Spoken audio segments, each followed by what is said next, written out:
right. Dr. Bale, let's go ahead and get this rolling. I do want to let everybody know we are recording, so we will have this for posterity. After this, we'll certainly be sharing it through all our usual channels, the NACROA WhatsApp, my own personal YouTube, and through all forms of social media. So we are extremely pleased and honored, Dr. Bale, to have you with us today, talking about something that so many camel owners, particularly in the Western countries, have to deal with, and that is parasitism. Can you put into a little bit of context for us, though, why those of us who are managing camels in probably semi-intensive farm settings, why this is such an issue, and how does that contrast with maybe our nomadic friends who might also watch this at some point, and compare and contrast how these management systems can bring us to the situations that we sometimes face. I think that's firstly, I'm thrilled to be a part of this. Thank you. What you said was really interesting in your semi-intensive. I would posture that anything other than in the wild or feral makes it intensive. As soon as you take those camels out of that environment where they can walk for miles, they can choose different feeds, they can roam in groups, and they really can roam free and have access to so many different varieties of vegetation, plants. And as soon as you put them into a controlled environment, which is what, you don't, we want the camels to go out so we can pat them. But as soon as you control the environment, you completely change any sort of natural immunity or any natural development these animals have. I bring up immunity because if you really think about it, if you are a camel living in, you're roaming free in the desert, the way you've evolved is with the vegetation and with the parasites that are normally around. As soon as you take them out, put them in a controlled environment, there is no natural evolutionary immunity to these particular parasites. And so you get these animals that are so sensitive to often very low burdens and low parasitic load that their body has no innate immune system to attack the adult parasites. And so they're sitting ducks. They're absolute sitting ducks. I do have a PowerPoint that I can share with you all and go through it. And I'm very happy to be interactive, hands up, asking me questions along the way. And I do address some of that because really it is about how the camels eat. And I just hopefully, Doug, if that's okay, if you can bear with me, oh sweet God. Um, yeah.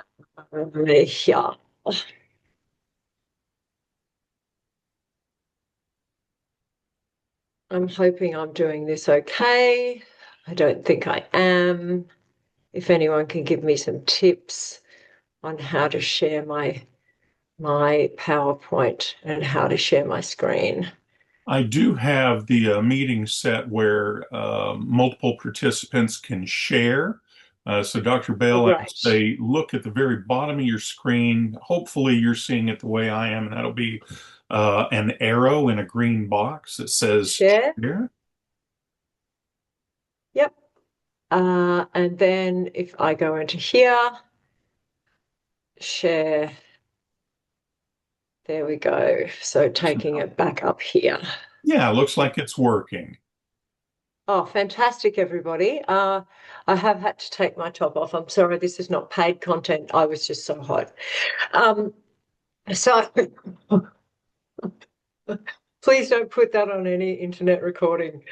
Um, It's done. So, as I said, please, everybody, I'm so thrilled to be part of this. It's an international community. The group that you've got going in America is really quite remarkable, and it's a great resource. Just to let you know, I have no conflict of interest. I am a private individual veterinarian giving private advice, and I'm not sponsored by any particular company. I am just recommending what is good, scientific, robust research. So just a little bit about me for those that I haven't met, and I was so happy to meet my friends in Australia recently. This is it's a picture of me dressed up in a suit in a field of camels, which was quite awkward. But basically, I'm a large animal veterinarian.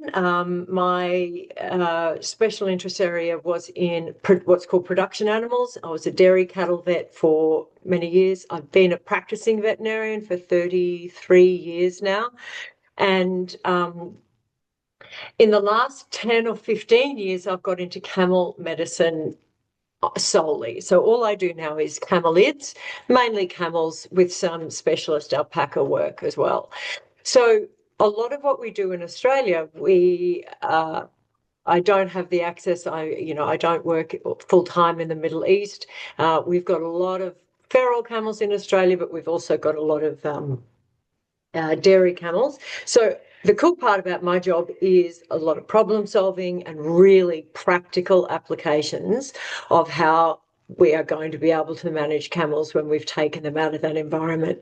Some pictures here. I've designed a camel crush so I can do proper examinations.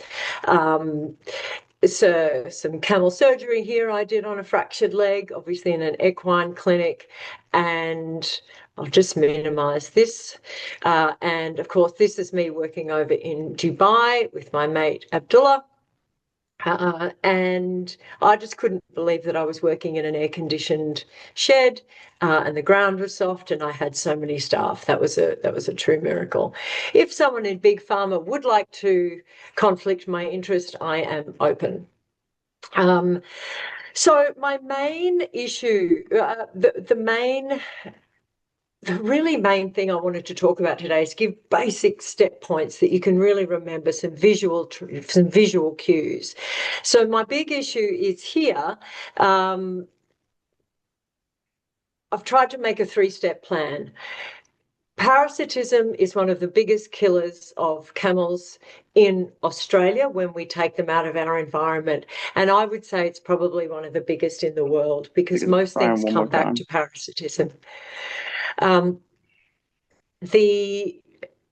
As I mentioned to Doug in the beginning, it's because these animals aren't used to being in intensive environments dealing with parasite load. So I've come up with a little management plan. Again, this is not my own IP. This is just science. She said she was supposed to call. The poor Keely's trying to get her day organised.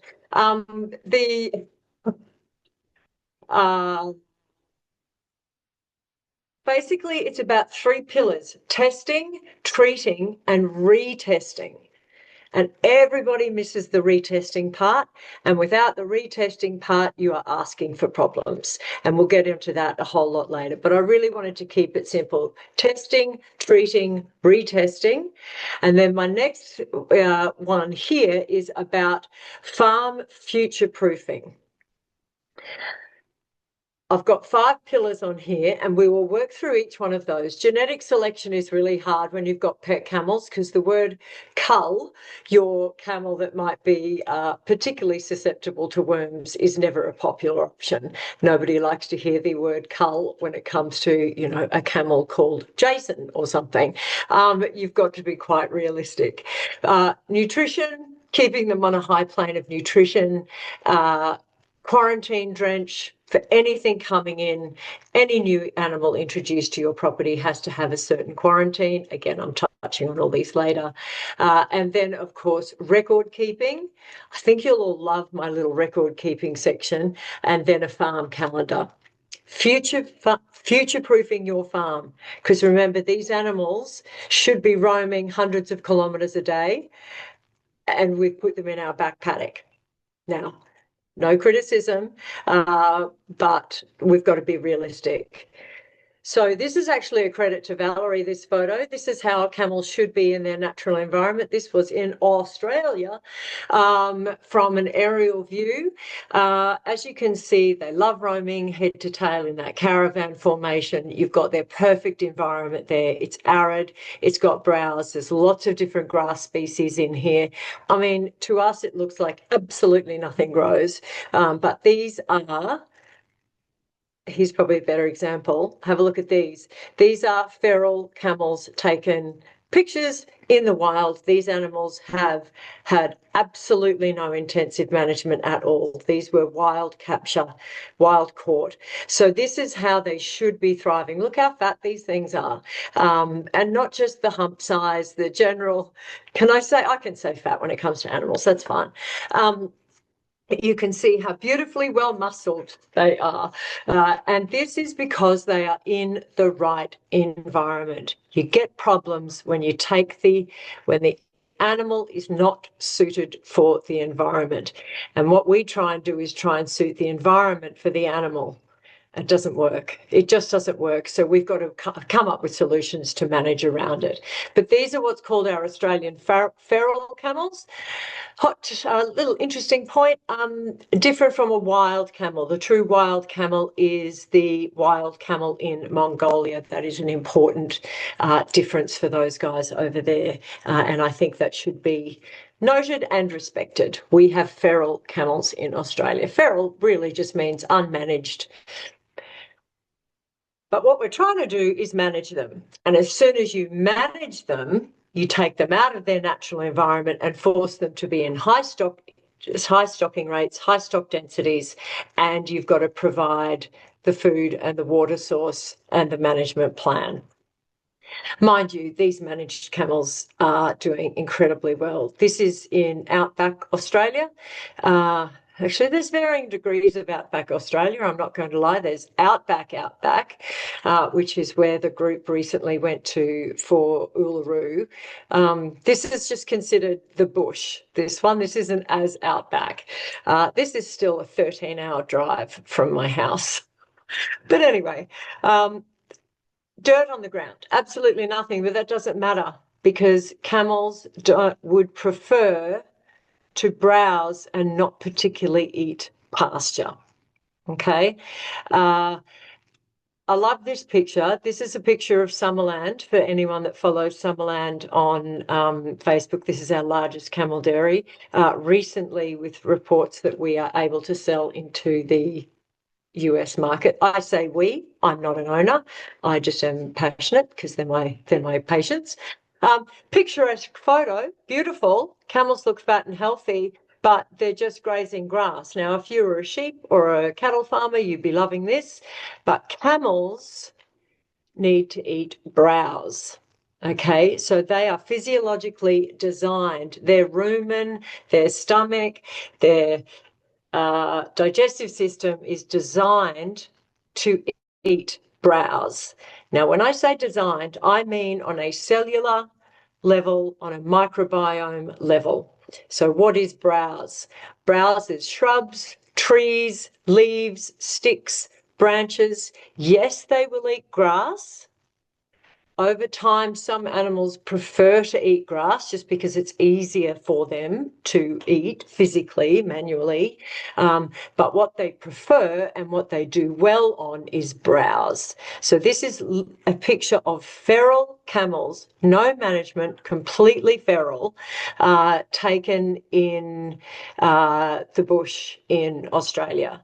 And I mean, that's with no supplements, it's with no vaccines, it's with no antibiotics, it's with no salt licks, that's with just the right diet and environment. So you can see how magnificent they are.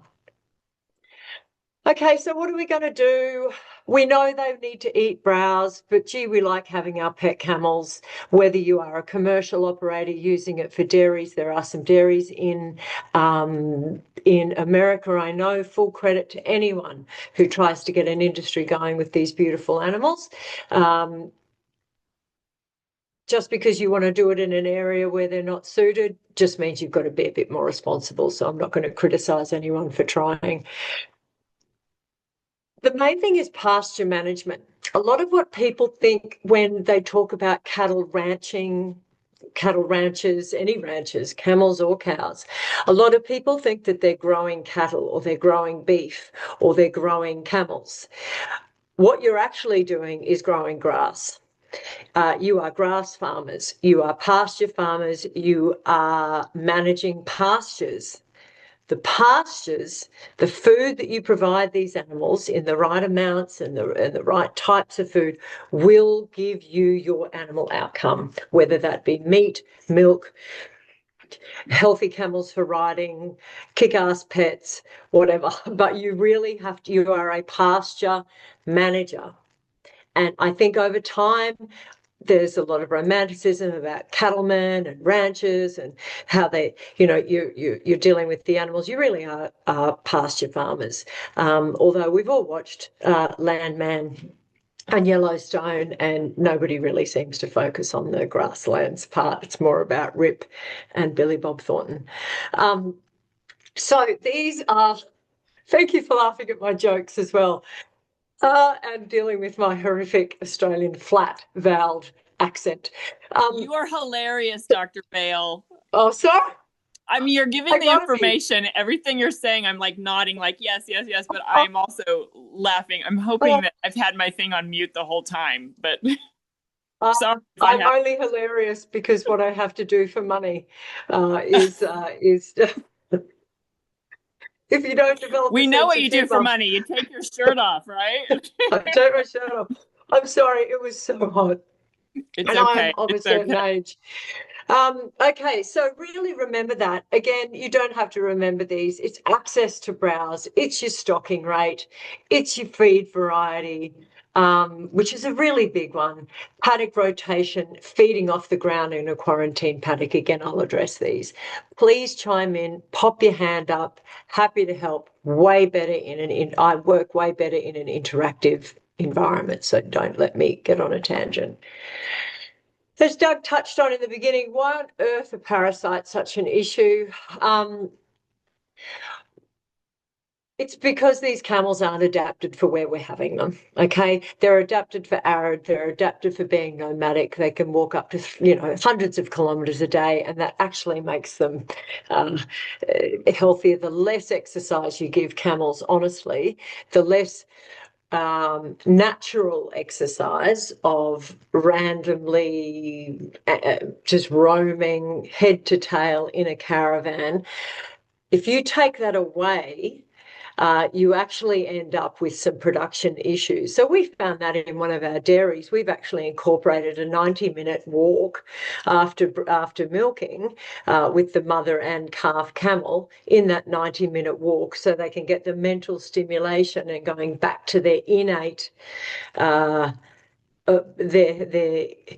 their instincts of walking in a line, walking through, collecting browse. We found that that's increased our production in a lot of our dairies. They're used to walking excessive kilometres or miles or whatever. They're also designed for eating high up on branches. It's a really important point when we get to a whole lot of stuff later. You're eating up high. Guess what? There isn't up high.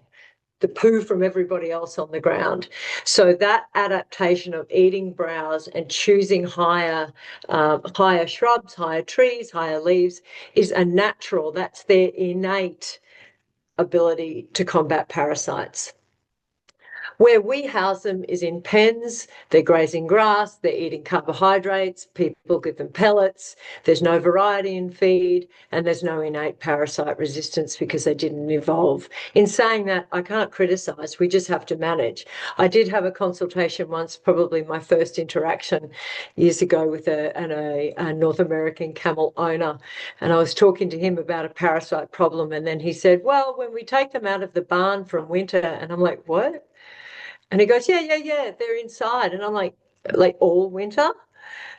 I couldn't believe that these animals were kept inside and it was snow on them. Like I couldn't I only saw snow when I was 28 years old, so it just didn't make any sense to me whatsoever.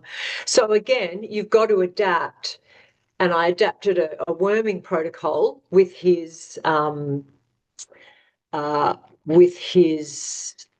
environment where he was at. Sorry if you're seeing me moving all of this. I'm just trying to get this around here. Okay. Hot tips, feed off the ground. Big one, massive, huge, huge. I don't care how you feed them off the ground, but get the feed off the ground. If we're feeding them hay, I mean, I could do an entire other nutrition lecture. I think your ears would literally fall off by the end of that. And I'm happy to do it, but there are other more qualified camel-led nutritionists than me, but I do have practical advice. But in terms of the nutrition, if you keep just putting the hay out on the ground, they're just going to keep reinfecting themselves, guys. I swear, it's one of the easiest ways to do it. I've got this picture here of the camels eating shrubs. That's great. Already that you can see that they're eating off the ground. I'd even prefer those shrubs in another hay bale, like a larger hay bale. But again, that would be a dead shrub. That may not be as attractive. Over here is a picture of what we've got often in the Middle East, and also a similar thing of what we do at Summerland. So we raise their all along in their pens. We have troughs on either side where we actually give them any particular supplements we need to give them. But here's one from, I'm sure everybody knows, Dr. Razik. Here's a picture I totally stole from his online presence. So if you can't afford a hay baler, like one of those big stand-up hay bales, you can just make a fenced-off area for these guys. Give them something to do. Give them a problem to solve. But fencing off or having a separate area where they're getting their hay from, away from the feces, is a massive help in your pasture management system. The other big one is paddock rotation. So paddock rotation is the GOAT, the greatest of all time, one of the easiest ways to manage your worms on your parasite load on your property. Paddock rotation, yeah, great. A lot of our properties over here in Australia are hundreds and hundreds of thousands of acres. They are enormous. And I understand that I live on 12 acres. I don't know if you do acres. I'm on 12 acres. I can't paddock rotation. I don't have all the fencing set up and all of that. I don't have camels. I have alpacas. But even in my 2-acre paddock, I split it into 3 sections for paddock rotation. The reason why you need paddock rotation is you need to spell a paddock. Even when I say a paddock, I mean an area of grassland, an area of grass, an area of your yard that is just spelled from having animals in it for a minimum of 60 days. It can be the really tiny area, but you've just got to have no animals in it, no species, no one dropping feces with potential parasite load for 60 days. Don't worry, I'll get to a few other things about paddock rotation. Here's an easy example of how to do it if you've just got one paddock. So normally in that picture on the left, you've just got livestock walking around the paddock. Include into that, say you've got camels, a couple of donkeys, some goats sitting around in there. Let's be honest, if you like camels, you probably like some other weird stuff too. That's what I found. And so you've often got a lot of multi-species. The great thing about camels and camelids is, yeah, they do like to defecate in a pile. Okay, another natural instinctive way that they manage their parasite load in the wild. These other animals do not have that level of self-control. So let's say unsophisticated, and what I call a PAYG system, a poo as you go. which is probably funnier in Australia because that's our tax system, is a pay-as-you-go tax system. But a poo-as-you-go system is where these animals, you've seen it, sheep, cows, whatever, they're just pooing anywhere. The trouble is you've got no control over that. And so the whole paddock, if you just leave the whole paddock out, is constantly just being reinfected by feces. You can either create these areas of clean paddocks by using non-permanent fencing, so fencing rails, all of that sort of thing. Hot wire works really well. So that's electric fencing. I find it works very well. Now, other people may not have that same experience. I use a really high voltage electric fence with camels. I can guarantee when I had a project out in our bush, Cunnamulla, we had one single hot wire electric tape going for a 1 kilometre length, and that kept up to 80 camels in that area. Remember, they're a group animal. They like to hang out, unless, of course, they're bulls in rut. And you can do this with hot wire. It does have to be really high voltage if they're not used to it to start off with. We all know camels are smart. That's why they're so annoying to train. Sorry, Doug. You've got much more patience than I do. I tend to sedate everything if it gets annoying. I tend not to work through the problem. But Doug's just the man for that. So use your electric tents. Don't worry. It doesn't really hurt them. We've all been tapped as a kid with an electric fence. Zap. I mean, it's a rite of passage. It's not going to do anything. The camels, for goodness sake, it'll be fine if they get zapped. The idea is resting a small area allows it to be cleaner feces and allows the grass and different multiple species to grow. That's that one. This is a super simple option here. This is if you've got one paddock. This one is a little bit, this one I've included there because I love the idea of the middle, the water source in the middle of the paddock. This allows you to just sort of open gates, okay, and have access to your fresh water source here. Set up your farm with some divider fencing in here. Again, can be cattle panels or electric tape. But let's get on to what I really like and is actually a practical option for even small lot owners. This is a paddock rotation model that I used out in a massive camel project I did out in the bush, where we had, again, the scale of everything in Australia, as I'm sure it is in the West, in America, is huge. But we broke the paddocks up into, each one of these paddocks was 2 kilometres long and 1 kilometre wide. We had a central water point here. These ones are called a teacup watering system. So it's effectively like a cup and saucer, upturned saucer, and it just keeps fresh water there going on there. Obviously, this is infrastructure. I'm not trying to make everyone go out and spend a truckload. If you can somehow get a central water system, a central water point, and then have these, what I call a wagon wheel system around that, it's really easy management, okay? Because what you're doing is you've got animals in this paddock in paddock 1, say they stay in there for 2 weeks, then you move them into paddock 2, move them into paddock 3, and all you have to do is move your electric fence around to keep them there. Okay, sure, you might get a couple that get out.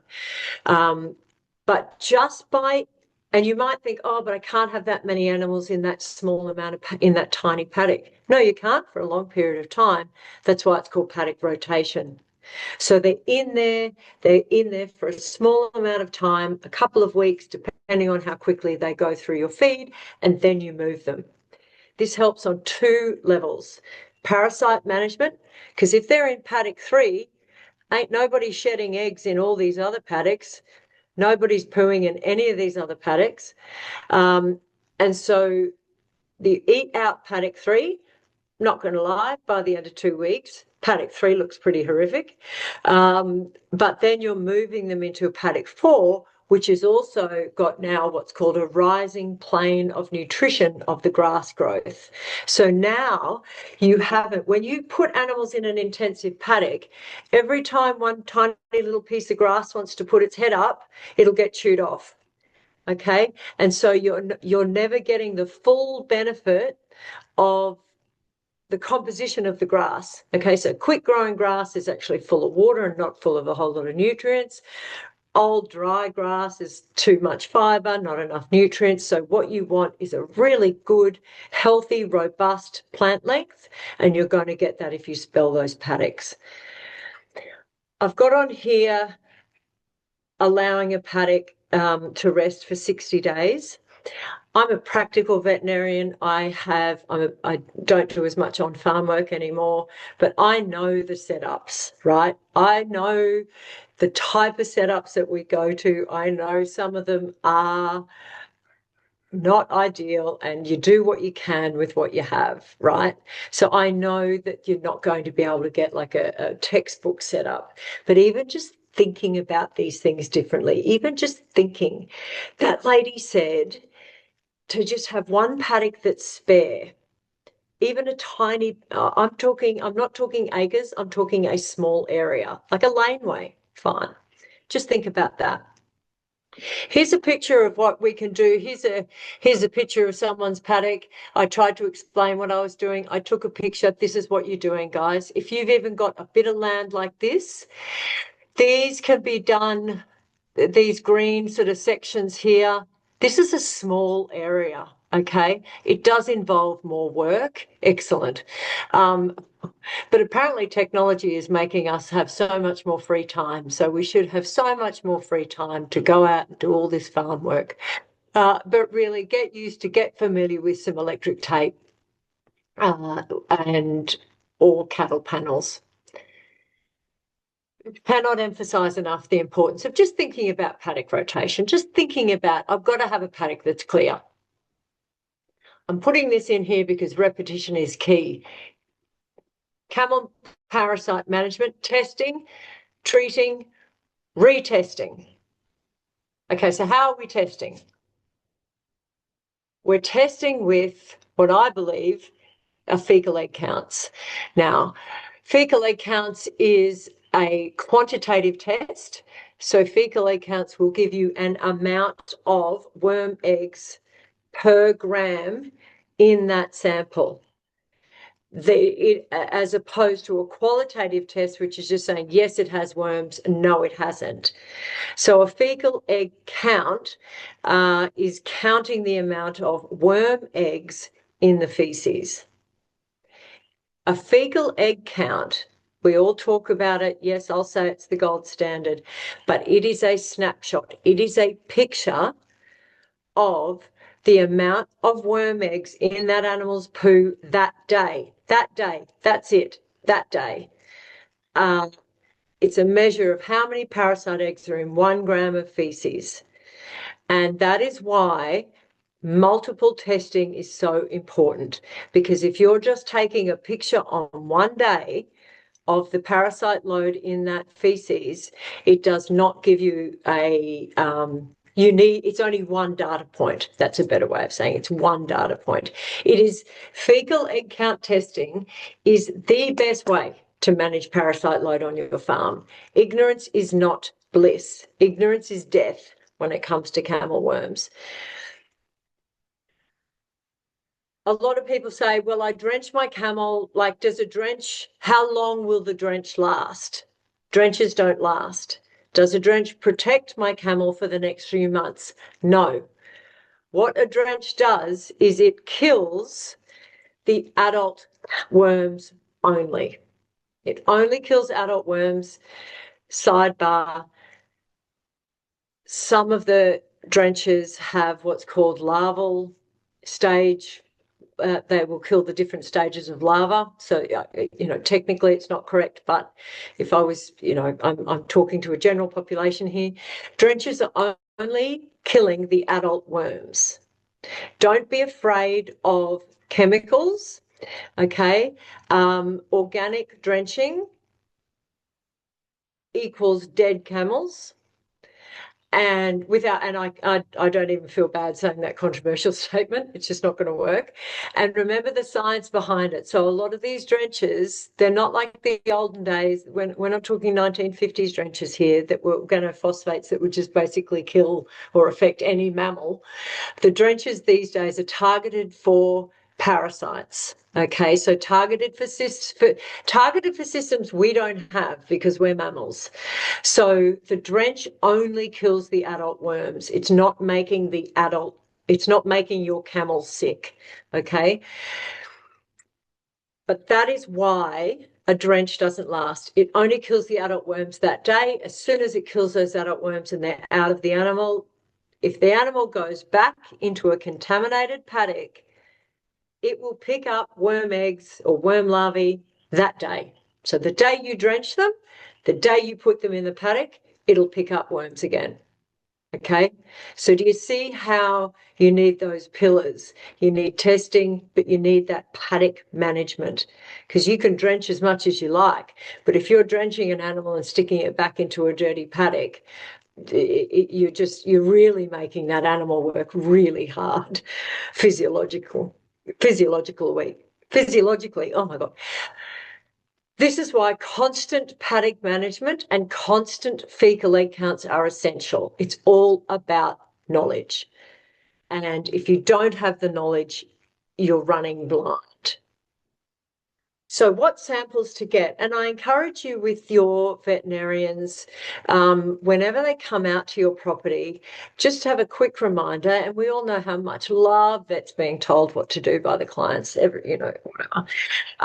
But I tell any of my vet students, because I lecture at the university, you do not leave a property with camelids without a blood sample and for what's called a PCV-TP and a fecal sample. Do not. They are the three things. Now, in terms of a blood sample, I'm not saying it's sending it off to a massive lab and getting a full blood screen.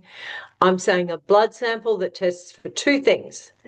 PCV, which is packed cell volume, so that's the amount of red blood cells that are circulating in the animal, and a thing called total protein. So it's like albumin and globulin, the protein content that's circulating in the bloodstream. Those two things are some of the biggest indicators of health that you can get as a veterinarian. Okay, they're basic, they're so cheap, they're easy peasy, they're done in clinic. Hell, I do them in the back of my car because I've got a centrifuge and I can set it all up there. So it is a cheap test to do and it tells you a whole lot. That and a fecal sample. Now I got some information. Now's probably a good time to touch on the whole vet thing. Veterinarians aren't, I don't know about the American system. In Australia, had precisely 0 lectures on camels. When I went through in the 1990s, so last century, we had, I think it was 1 lecture on alpacas in a 6-year veterinary degree, which is fine. The idea is you become a specialist later, right? Asking your general vet, who's probably, 24, who's just so damn happy she's graduated from vet school to come out and know about camels, you're setting yourself up for failure. The other thing is these vets are nervous. Vets don't like, we want to come onto the farm. We don't like admitting, well, I'm fine admitting what I don't know, but a lot of vets don't like admitting, oh God, I've never seen a camel. I don't even know what's going on.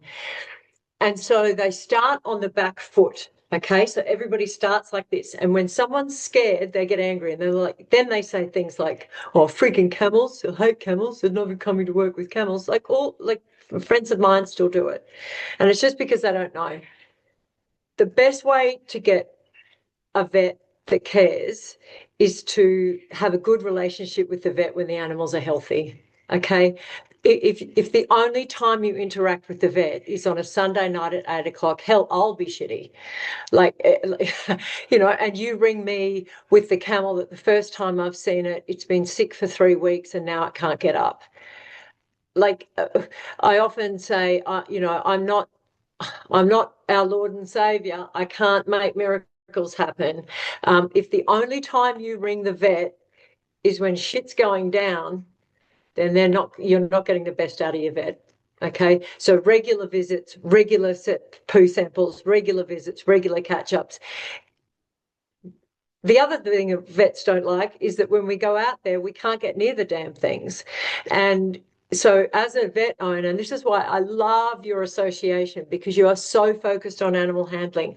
I can do anything to a camel. I can do a cesarean, I can do a colic surgery, I can fix a leg, I can treat an abscess, I can do anything. But if I can't get near your camel, I got one option. I got let it die or put it down. So the better you are with your handling, the better you get out of the more you'll get out of your vet. That's on that. Feel free to take a breather or have a drink. Egg counts. There's different types. Don't get overwhelmed. This is what you need a vet for, okay? Because they'll be able to take on all of this. It's hard being a camel owner. There's so much information. Everything is new. No one seems to know anything about it. Adding another job to your resume may not be in your wheelhouse at the moment. So you don't need to know all these intricacies. Deep down in the vet's brain, we do remember learning about these. But there are different fecal egg count techniques. There's one that you'll see called a McMaster's technique, and there's one called the Wisconsin. But then, as with everything in life, it gets more confusing. Now there's a modified Wisconsin sugar technique, and there's a modified McMaster with a different float solution. Let's just try and keep it simple. Basically, what we're trying to do is measure how many eggs are in 1 gram of animal feces. And that will give us a snapshot, an indicator of how heavy your worm load is in your paddock. I do prefer for camel poo the Wisconsin method. Now, luckily, Wisconsin is in your country. So I have no idea where Wisconsin is. No, I do. But it's a method developed. You have incredible large animal veterinary clinics over there. You really do. They may not be super specialized. I know Doug is involved with some incredibly good camel vets over there. Everyone will have their different little tweak. I do prefer for camels the Wisconsin sugar method, basically because I'm getting this point in here. I don't know if you can see a pointer. I have no idea. But that first line that says sensitivity within less than 1 egg per gram. That's important for camels because camels are really sensitive to worm burdens. A sheep, hell, they've been hanging out with worms for thousands of years, right? They've been they're used to having high egg burdens. Camels, certainly with some worms, even small egg per gram readings mean really significant clinical disease. So I like a high sensitivity test, okay? I really don't want to go on here. Again, there's a Shiva's sugar solution. Let's not make it harder. This is just for reference that there's a couple of different tests. But guess what I did? I found out what you can use at home on farm if you want to take this on board yourself. Not everyone is into this. Not everyone is kind of sciencey. If you want to do at-home methods, I found one that is available in America. You can buy this on Amazon. Honestly, the consumerism your country has given us is next level, and I thank you for that. But the fact that you can buy this on Amazon is crazy. But I actually really like this particular brand because they give a lot of support. They've got a lot of online support as well, and it couples in with, they use the McMaster slides, and so you'll be able to have a conversation with your veterinarian about the results, okay? If you want to do this at home. If you're a bit nerdy and you're into it, this is so much fun because it just feels like you're really being a part of it, and it will get your head around this problem. I like this Examine. Literally, I looked it up on Amazon. Even I can get this delivered tomorrow by like 3 p.m. It's crazy. The other one that I've been using recently for on-farm, so my clients that have large camel properties, Doug and Valerie and some other members saw saw this out at Uluru, which is the massive rock in the middle of Australia, where there's a great camel population, is this one called Feck Pack, which is the worst marketing name ever. It's a New Zealand company, so couple the word Feck Pack with a New Zealand accent and it's too much for me to bear. But the Feck Pack is not, from what I can understand, yet available in the United States.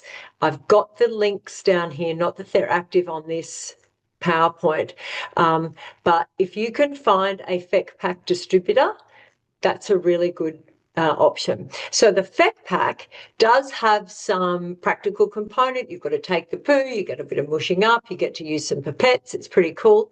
The really cool thing about it is that basically you put the fecal sample into that little machine, the little black machine in there, and it takes digital photos, sends them to the cloud. Those photos are analysed by parasitologists who then identify what parasites you have. It's crazy good. Crazy good. Downside, it needs a really good internet connection. Now, I don't know how y'all are doing over there. I don't know if we're all boycotting Starlink. I don't know what the situation is. In Australia, our internet connection is horrific. And so unfortunately, in some of my clients, they haven't been able to use the Feck Pack system because of our dodgy internet system, and they don't want to pay for Starlink.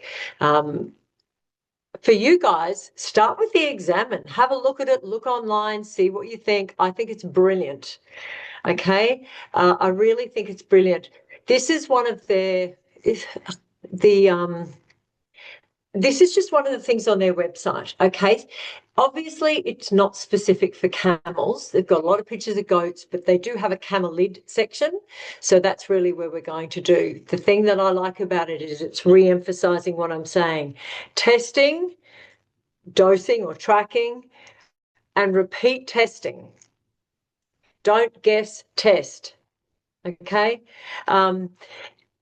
The repeat test is really important because the repeat test that we repeat 14 days, and I've got this written down later, 14 days after you treat, will tell you if what you treated it with worked.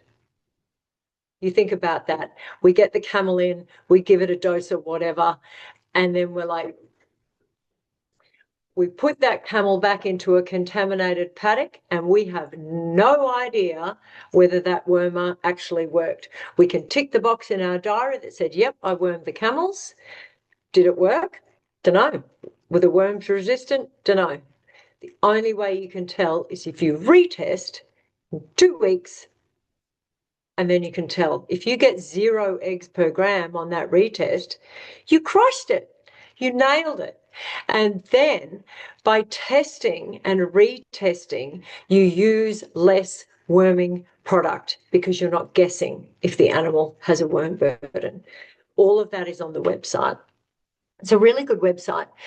I will say this, the cutoff numbers I use for camels, because they give you cutoffs for eggs per gram and when you should test. I use mine are at least 100 eggs per gram lower than what the cutoffs are for goats on there. So I'm really overly sensitive. But that's because of where I am in Australia, okay? It's hot as hell. It's wet. Camels shouldn't be here. If you guys are in rangelands, it's drier. You know, you may not have the worm problems, but from what I can gather, I mean, even this particular camel owner I met who was way up north, it was freezing cold, snow, even he had worms. So it just seems to be the way it is. These are, if you use the Examine, you get to see the worms under the microscope. That's what I'm saying. If you're even a remote nerd, this is for you. And this is just an idea of the different worm eggs. The downside of doing this on your own is sometimes there's a lot of pressure to get it right. Okay, so sometimes it is easier to send it off to a laboratory. But if you're really into it and want to go for it, you can do this. Not many people can identify species buy the eggs alone. So don't feel bad about that. And we put them into groups. Other options you've got, local vet. Have a good relationship with your local vet. Fecal egg counts are easy. Literally, we're mixing shit. It's not expensive. The intellectual property is expensive, but the ingredients are not. If you have a good relationship with your local vet, they want to know what your camels are doing. They can add it into their file. They know that you're on top of it. You're taking the fecal sample in. It's really cheap. The nurses can do it. You don't have to pay for a veterinary consultation. They can then give you the results, and then they're all in there. I highly recommend that. Kansas State, don't know where, if Kansas is anywhere near y'all, has a great... they use the modified Wisconsin sugar float, which is my gold standard. Call them, talk to them if you can. LSU also has one. I think that's down a little bit lower. I'm assuming they're going to have a lot more issues with worms. Florida, LSU, damn, it's worm central. So these ones, they use a mini flow tack system, which is another system, but I just prefer the Examine. It's just a little bit easier there. But find a veterinary hospital, okay, and get a set up with them. They love it because they'll have a PhD student that wants to do some random PhD. You can really work the system. In Australia, we have a Department of Primary Industries, and the worm egg counts, if you have a problem, so if you have sick animals on your property, all your diagnostics are done for free, okay? Monitoring diagnostics, so sending in egg counts just for monitoring your herd is not free. But I wonder if you've got, Doug would know, I'm sure you all know, if there's a free sampling system over there. It's a really good system in Australia. All right, where are we? Okay, this is my little gripe situation. Worming mistakes, these mistakes kill me. When I hear, oh, I worm them every 3 months, meaningless information. You may as well be speaking Japanese. It's useless information because it tells me nothing.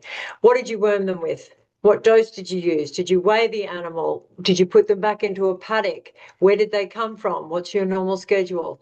When you hear that, and when I say me, if any vet hears that, they're just going to roll their eyes because it means that you don't really understand what worming is. I use a pour-on because my camels are hard to handle.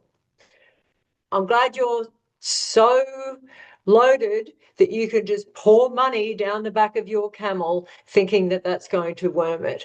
The reason why pour-ons are really popular is because they're easy. The reason why injectables are really popular is because they're easy. Because guess what? We've all handled camels.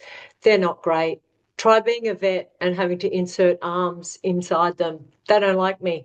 If you're trying to give them an oral drench, they hate it. They're loud. They move their head. They hate it. They spit it out. It's a pain in the neck. I get it.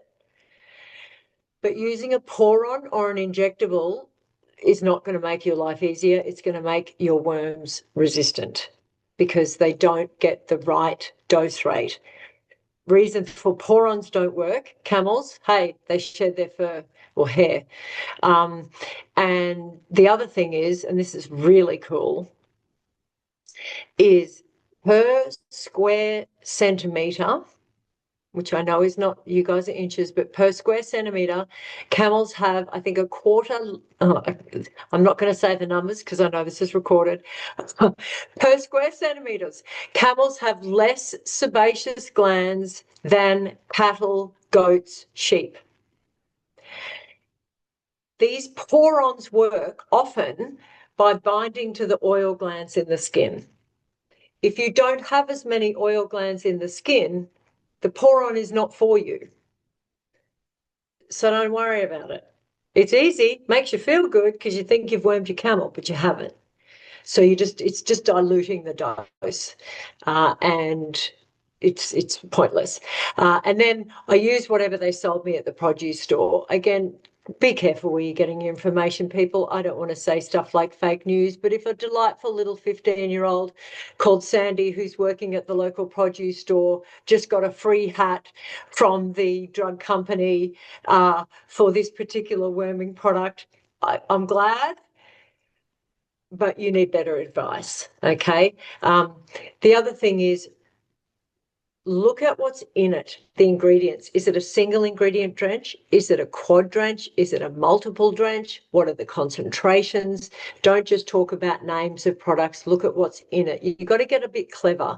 And if it's too much, talk to the vet, because I'm not saying we're clever. I'm getting less and less as I get older, but at least we know the right questions to ask. Randomly alternating wormers without testing. Oh, I'll use ivermectin in March, then I'll hit them with fenbendazole in July. You are the problem. And I've quoted Taylor Swift there. Hi, I'm the problem. It's me. You are the problem if you are just randomly rotating drenches. You need to be targeted. These are questions that are the right ones to ask. Have I got facilities? Can I handle my camels for a vet exam? Can I get the accurate weight? Where am I getting my egg counts? Can I retest in 2 weeks? Can I access facility?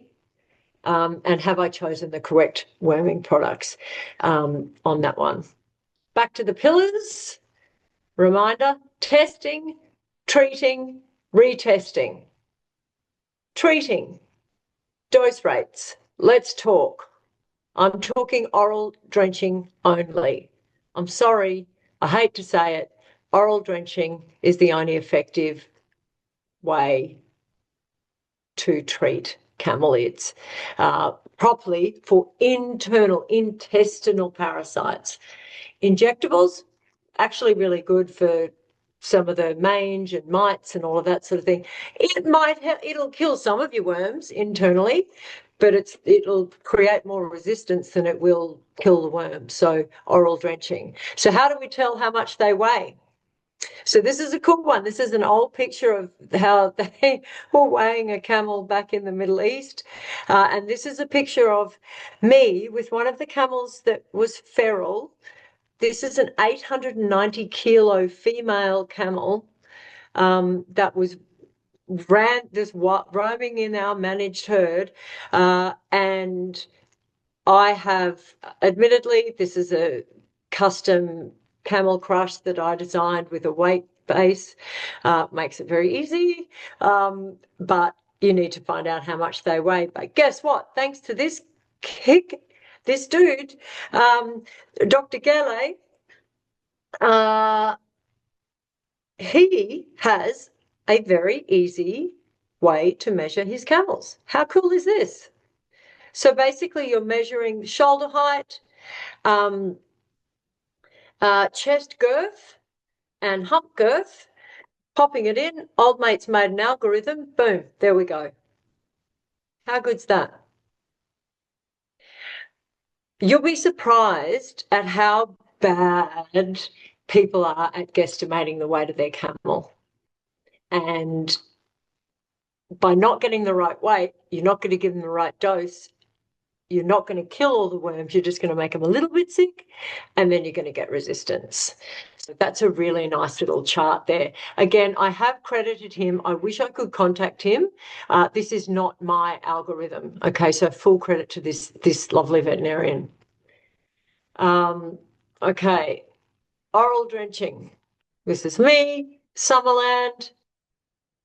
Camel, they're not all like this, are they? This is what I use. I use a cattle drenching gun with a stainless steel tip. The bore size here is 70 mils. Pain about that is that most oral doses are often over 140 mils. The first time you do it, great. giving them that second dose. Jesus, take the wheel, because they know what's happening and it's not going to go well. That is why you need handleable camels with restraint. This is my favorite restraint here. This is a halter, head halter rope that I use, a beautiful soft cotton rope. I tie the head to the top rail. Okay. Now, if they're completely feral and wild, I'm not going to do that. If you a lot of people do it like with horses, how when you put the halter on the horse and you tie them to the top rail and you leave them with a length of rope. Don't do that. Don't do that. That allows a lot of room for them to move their head. Tie their head right down to the top of the rail and be quick. Like, don't muck around. That's why I prefer this one. This is a cattle drenching. Make sure you're going for large volume. Again, hashtag Amazon. In America, this will probably be delivered within an hour. Make sure you use a stainless steel. You get what you pay for. It's going into a camel's mouth. It's not going to last if it's plastic. I don't like these. I don't like these because my hands aren't big enough to do everything, to hold the camel's head, to pull the thing, to inject it. I like the guns. Okay. I find these really cumbersome.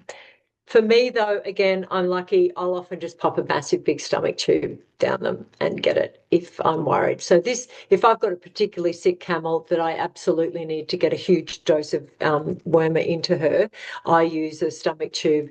This is a kick-ass stomach tube that's actually stainless steel on the inside of the animal, and then this is plastic on the outside. But that's a veterinary product, so don't worry about it. But yeah, isn't my life glamorous? This is for all those young girls that go, I want to be a vet when I grow up. Look how tired I am. Anyway, okay. I'm talking a lot. Maybe listen in half speed. The big one, what worms are we talking about? Now, I can get really into the worms and the parasites if you like. If anyone wants to stop me and say we don't want to know about that, we just want the basics of management, please let me know. This is a beautiful photo taken at Uluru, middle of Australia again. And what worms are we talking about? Parasitology at university, we did for 3 years. There's that many damn worms. So there's a lot. And they're broken up into a lot of different groups, and a lot of the groups almost sound the same. So again, knowing the worm egg groups it can be a very important thing. These you don't have, obviously, this is not a test, but this is just so you know, just to get some familiarity with these names. So protozoa aren't technically, they're not bacteria, they're these weird group of animals, protozoa, called that because of the way that they multiply. Trypanosomes, you guys have got trypanosomes over there. You've got blood parasites, Cryptosporidium you've got, Giardia you got all of these. This one's a venereal parasite. So if you are breeding camels using a bull across multiple females, you've got venereal diseases to worry about. There's something I bet you never thought about. The main one in this that most people are familiar with is coccidia. Okay. And for me, Thaleria as well. Interestingly, if you have camels that are having abortions, early abortions, midterm abortions, you might even want to think about Neospora and Toxoplasma. And guess what these babies are transmitted by? Cats and dogs. So cat and dog poo, really common cause of abortion, okay, in camels and cattle. Just another thing to think about. But Margie, stay on track. This is parasites we're talking about. They're protozoans. These are helminths or trematodes, liver fluke, Menesia, tapeworms, Echinococcus, which is hydatid cysts. Again, requires a dog. I got no hate against dogs. I love dogs, but you can't, they carry stuff. So we've got protozoans, helminths. The other big group are nematodes. These are roundworms. These are the bad ones. These are the ones that everybody gets. These are the ones that are hard to manage. So we're going to focus on them. This slide I love. This is from Bernard Fay. This is from a textbook of his, and I love this. I hope you don't see what I'm seeing in the corner here, this stupid Zoom user thing here. Anyway, I love this because how easy to, well, it looks complicated to start with, but basically it says every single worm and what particular organ it's in, because worms are specific to an organ. Take cephalopena, that's nasal bots. Okay, they're those disgusting, I don't know if you've got them, they're so gross, but also so fun when they sneeze them out. That says more about me. They're talking about here where it says B, these are your skin issues, sarcosis. Let's go back down to, down here is the business end of the camel, okay? Trichuris, large intestine. Protozoa, smaller intestine. Homunculus, abomasum or C3, okay? Fasciola hepatica, liver. So do you see these different worms live in different areas? They're not all just gut worms. They're different areas in the gut, okay? I love this. I love this. I love this. Because the worms are in different areas in the gut, you're not always going to get diarrhea. If you have a high, say, trichuris burden, it's in the large intestine, a lot of water, you would all know when a camel gets stressed, it can get diarrhea out of nowhere. That if you have a lot of profuse diarrhea, okay, that might be trichuris, whereas homunculus, they're up in the abomasum. Sometimes they don't even cause diarrhea. So don't just go on the fact that, oh, it hasn't got diarrhea, it probably hasn't got worms. Depends where the worms are. Okay, that's why I like that. Life cycles are everything, not the life cycle of the camel, the life cycle of the worm. By knowing what worm you've got, from what worm egg you see, from your test, you can work out a management plan a whole lot better. The life cycle is the amount of time it takes for a particular parasite to go from being an egg to being an adult to reinfecting the host. That's a life cycle. So you can see that becomes important when you're working about your parasite management plan and spelling your paddock. Because if you can break that life cycle and not put a camel in there to reinfect itself, you've killed off one life cycle. So it's a really easy way to do it. Life cycles are everything. I am going to go through some of the main worms just for your own interest, hopefully, unless I've just completely bored you to tears. So cestodes, group of worms, Menesia is what they are. These are tapeworms. These are really the only worms you will see in the feces. I'm not joking. People think you see worm eggs in the feces. You don't. You see worm eggs under a microscope. You will see the adult segments of tapeworm in feces. They're these disgusting white squarey rectangle things. The grossest part about them is each segment has muscles in it and it can move. I mean, I can't even tell you how feral sometimes biology can be, but it's also so fascinating. Guess why the segments have muscles in it? So they can move around off the poo and get onto the grass to be taken up by the host. I mean, anyway, it's fascinating. This is why I love science. Here's your life cycle, though, over here on the left. Again, I've got multi-species happening here. The tapeworm is excreted in the feces. That then has to be taken up by either a pasture mite or some other arthropod, okay, depending on your particular area. The development of that egg turns into a larva inside the insect, which crawls up the grass, and that's then eaten by, and the larvae are then re-eaten by the animal. So that's why life cycles are important. And the reason I say that is because now you know this is a whole active system going on. So you worming your animals once is a tiny bit of your whole worm problem. It's a pasture management problem because these life cycles are happening in different time periods. This one, the life cycle from ingesting a larva to that larva becoming an adult and shedding segments is 40 days. So each one is different. Moving on to this one, Nematodirus or threadworms. And people think when you say threadworms, this is why I don't like using common names. Threadworms sound like pinworms, sound like what kids get when they go to kindy, which you can see, which are disgusting. But that's why threadworms is not I don't like using that sort of generic name. I prefer Nematodirus because you can't see the worms in these. So here we have a sheep, obviously. I'm a professional. I know that's not a camel. But you've got male and female adults in the sheep passing the eggs in the feces. It's called a strongylid egg.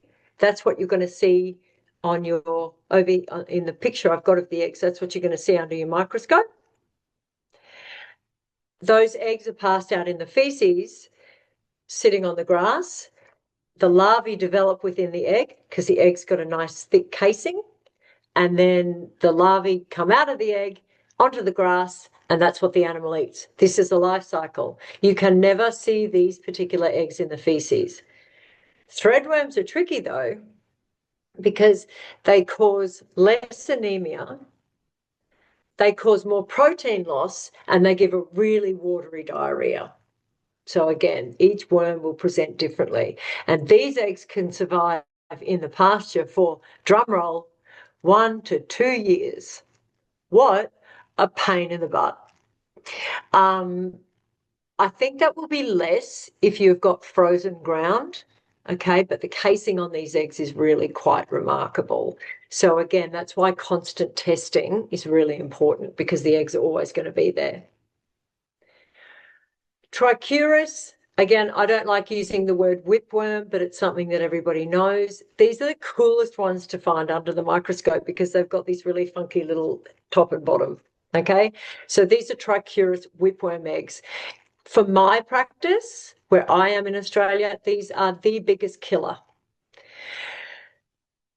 because these animals can't deal with it. These trichuris are found in the large intestine, really. They're causing massive water loss. They cause massive diarrhea. The weight loss is so quick.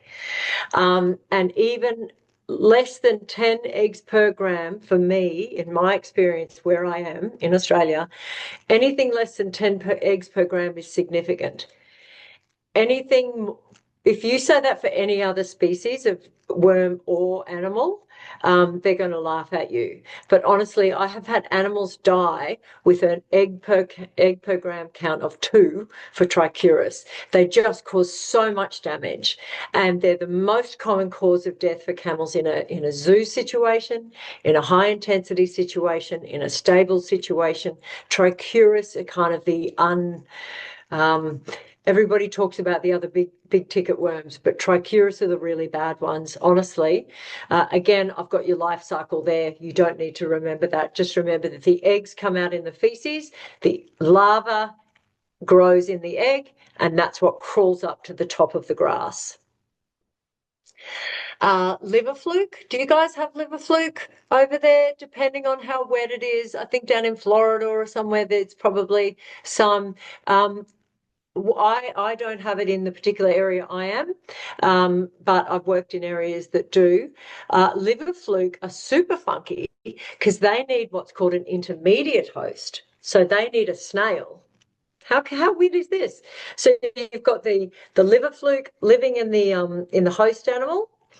Eggs pass out in the feces. That's what the eggs look like under the microscope. You might think, my God, that looks exactly the same as the last egg. That's why sometimes it's easier to get it done with a professional, although you can get good at it. You can't see these eggs in the feces. Then this funky little snail comes along, gets over the feces. It takes up the larva. The larva develop in the snail. The snail then crawls up in the paddock if you've got a wet area where there's the snail, and that's how the animal gets reinfected. If you don't have the snail, you can't get the liver fluke. If you don't have a wet area, you're going to break the cycle. Remember, it's about cycles. So fence off wet areas, find out if you've got a liver fluke problem in your area, check pumps for leaks and water pipes, because that causes long-term dampness, and it does require that complex intermediate host, which means its life cycle is 180 days. So that's a longer time. Okay, that's liver fluke. My God, I'm so sorry if I'm boring you. I think this is the one that everyone really wants to talk about, Barber's poleworm. Am I right? Is that a fair statement? I can't see who I'm talking to because I've moved the Dr. thing. Bale, here in the U.S., trichuris, whipworms, those are the real scary things for us. We're going to see the strongolids. Haemonchus is right up there, but trichuris is the big scary for us. But don't think for one minute that you have bored us. This is great. It's great for those of us who are here. And as we're recording it, it's going to be great for people afterwards. So you just keep on with what you're doing. Keep on trucking. I appreciate that. I have a captive audience. It's like when my kids are stuck with me in the car. There is no escape. Trichuris, I feel for you. It's devastating. It's tragic. I believe owners when they say the animal looked fine last week. I believe owners. And then when I come out to treat them, they are literally at death's door. And that is because the water loss and the protein loss and is so significant that it will kill an animal within a week. So managing your trichuris, getting on top of that, maybe focusing on that one alone, and realizing if you have, let me go back to that so we can think about it. If you have even some eggs per gram, I would treat. And in terms of what to treat with, this gets tricky because as a vet, I can't recommend a particular product. I do have some dose rates. I always recommend you're better off talking to your local veterinarian because I can't give any prescribing medication, any advice, which is a pain because I'm not an Instagram influencer. I'm a professional. But for trichuris whipworm, between you and me, fenbendazole, oftentimes I'll use twice the dose rate. The trouble is there's so much resistance to fenbendazole. There may have to be other options for you. Oh, I've just seen that there's some in the chat. How? Oh, can I get to these at the end? Oh, I've got to go. Robert, I'm sorry. Oh, hang on. Welcome to my brain, everybody. I'll just go back to where I was and then we'll address those at the end, maybe directed by Doug. Haemonchus, it's a massive one, people. It's huge, huge, huge. I've got two different life cycles here. One's in really simple form on the left, which is basically, again, I know it's a sheep, but you've got adults producing eggs. Embryogenesis just means the egg is developing just like in an embryo, like a chicken egg. They go into the larval stages. Remember, it's the larval stages that crawl up to the top of the grass, and the larval stages are then ingested. When it says L3, that's a larval stage 3, larval stage 4, then become rapid growth and then become the adults. So that's a simple. So you've got the parasitic side of thing and then the free living, which means outside the body. I actually prefer the life cycle that I've got in this infographic on the right, which I hopefully have credited, because it just shows you how complicated it is and how different it is when you're dealing with worming these animals. For Barber's pole, these are the ones where the wormers often say that they might be larvicidal or an adulticide. An adulticide only kills adults. A larvicide will kill those larval stages. So it's a little bit more effective if you've got a bit of a big, long-standing problem because it doesn't allow those larvae to develop to adults. So if you're getting kicked in the butt with Barber's pole, you might want to look at your active ingredient as having a larvicide in it as well.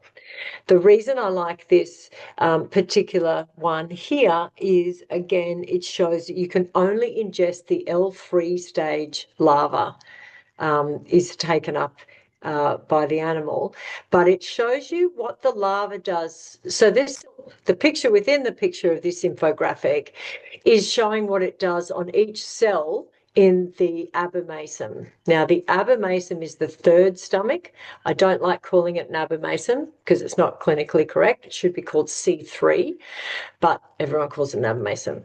The C3 part of the camel's stomach is the only glandular part of the stomach.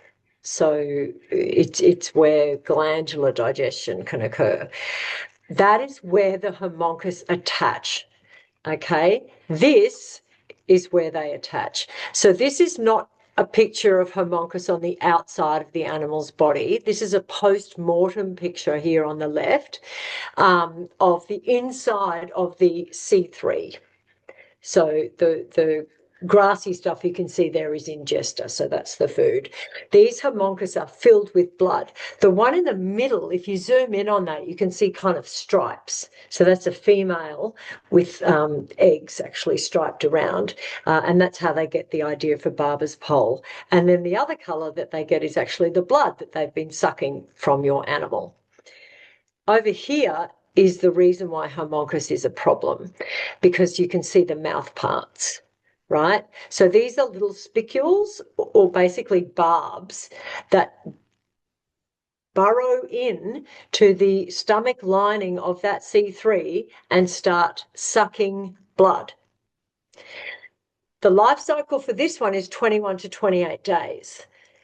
Okay, so you've got these, if you think about it now, you've got these animals that these worms are sitting in that third stomach, right? They're sucking blood. Are they causing a whole lot of diarrhea?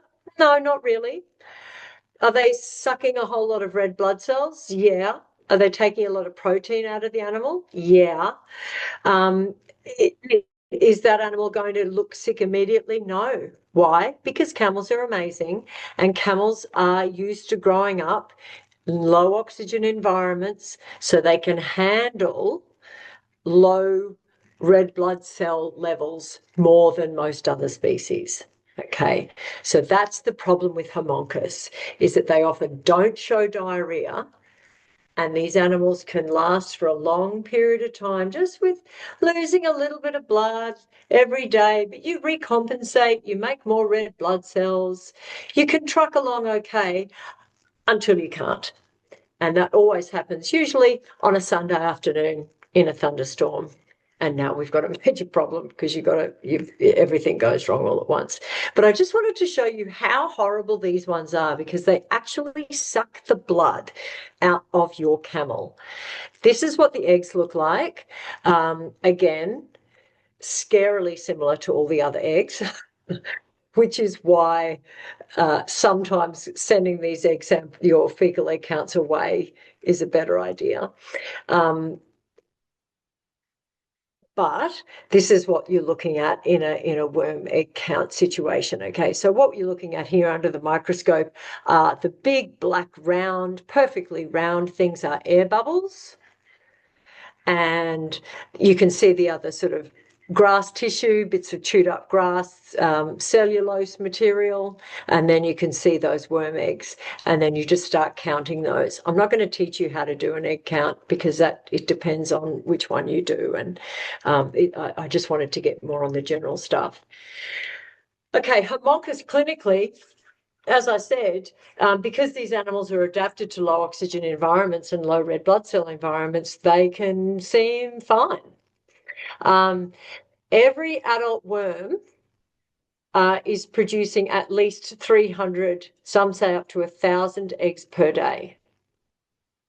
Okay, so think about that. One worm, and we saw how many worms were in this one. One of these worms can produce 300 to 1,000 eggs per day. So can you imagine if you have hundreds of worms in the animal producing thousands of eggs, you can see how very quickly your pastures can get contaminated. So that's why it's not just about drenching, it's about pastures. Here's a really good chart. You can download this. You've got this great group here, I want to say the arse wrap, but I'm pretty sure that's not what they wanted to be called, but the American Consortium for Small Ruminant Parasite Control. Look, it's not camels, but I'll take an alpaca adjacent thing anytime. This is called a FAMACHA anemia guide. This is an amazing tool. You can either download it from the internet, laminate it like this person has done. This will allow you to tell very quickly how anemic your animal is. How anemic, how many red blood cells is being lost. Hang on, what have I done here? Oh yes, we'll get to that. Thank you, Kelly. Oh my God. So get a FAMACHA chart, because it's the only way that you'll be able to tell if your animal with homuncus is pale or not. So many times I'll go out to a camel, I'll see it was fine, they'll say the day before. I do the FAMACHA check on the eyelid, and it's pure white. It's really bad. That means it's been losing blood for a very long time. This is a really good tool to have. The reason why we do it in the eyelid and we're not just checking gum color is that their gums are often black, which is quite scary. And it's also, you don't really want to hang out around the gums of a camel too much, because that's right near the teeth.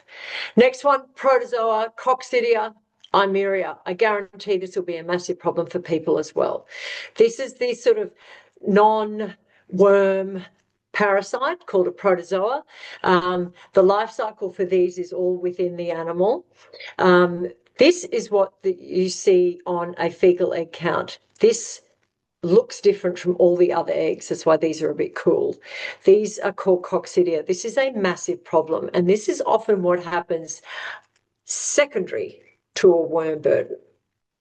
So normally a healthy animal can handle a level of coccidia, which develop in the intestine, juvenile to schizont to adult. This is what's called a schizont. So that capsule that we saw in the previous photo breaks open, and you can see the infective material inside. Nobody likes to say this. Owners don't like hearing this, but if you have a coccidia problem, that's a management disease. Coccidia are endemic. A healthy animal in a good management system cannot almost handle a coccidia burden. But as soon as we get overstocked, stressed, poor nutrition, something's happened, loss of a calf, loss of a mother, you're going to increase it reduces your body's natural immunity to coccidia. Coccidia is a management disease, and it's really hard to say that to owners who just want to blame, I've got coccidia, it's a terrible disease. It means you're not managing your animals correctly. I guess it is a criticism, but it means you've probably got too many in too small an area, or something is happening to them physiologically that is causing them stress. So think about that one. And that brings me to this, which is what I call the triad of death. By the time you lose camels to parasitism, it's a combination, I find, of all these three things. One is the parasites. Once they get the parasites, they're either losing red blood cells, they're losing protein, they've got diarrhea, they're losing condition, their immune system is now affected. That's when the coccidia come in, okay, because they're stressed. So now the coccidia are starting to take over as well. That causes huge irritation to the small intestine, often getting blood in the feces coming out then. Now we've got a leaky gut. So now we've got an intestinal system that has no defense. Now comes in the third horseman of the apocalypse, which is salmonella, which is a bacteria. You get all those three, your animal is more than likely going to die. So what I want you to think about is, if you stop with the parasites, you're not even really allowing these animals to sort of start with the first horseman. I really do find, guys, that by the time I get animals with a salmonella infection, I've got parasites and I've got coccidia. And I've got a gut that is so damaged that it's very difficult to respond to any medication. So we're back to our future farm proofing, genetic selection. Again, hard to cull a pet, but if you've got an animal that just is constantly getting worms, constantly isn't responding to medication, you might want to think about getting rid of that one. Nutrition, giving variety. A quarantine drench means, to me, if you buy a camel, take a fecal sample, send it away, keep it separate from the herd for, if you can, or tell the person you're buying it from to take a fecal sample and then add a drench when you bring it, so you're not bringing worms from another farm. Record keeping and a calendar. This hopefully will blow your mind. Firstly, the fact that I managed to embed a video in a PowerPoint presentation. For Valerie and Doug, and those of you that joined us in Uluru, record keeping on farm is a really important thing. It's oftentimes everyone's got a little book or something like that, but there's some really good tools nowadays. And I found this one called Trello, not sponsored, and it really transformed the guys out at Uluru. Because what you want to know is have a record of every animal, when it got wormed, when was its testing, what are the paddocks like, which paddock are we moving to. This particular record keeping platform is free. It's on your phone, multiple users. You can upload everything. And I've even done and it's dinosaur friendly, as in me. And it's really good in terms of pasture management and saying, oh, when do I need to do another egg count? Oh, shivers, when's 14 days after I treated it? So here's a video, a screen sharing. I've got Trello as an app. Click on that. This is a project. These are the different animals. I'm clicking on the animal called alpaca lips, which is an alpaca.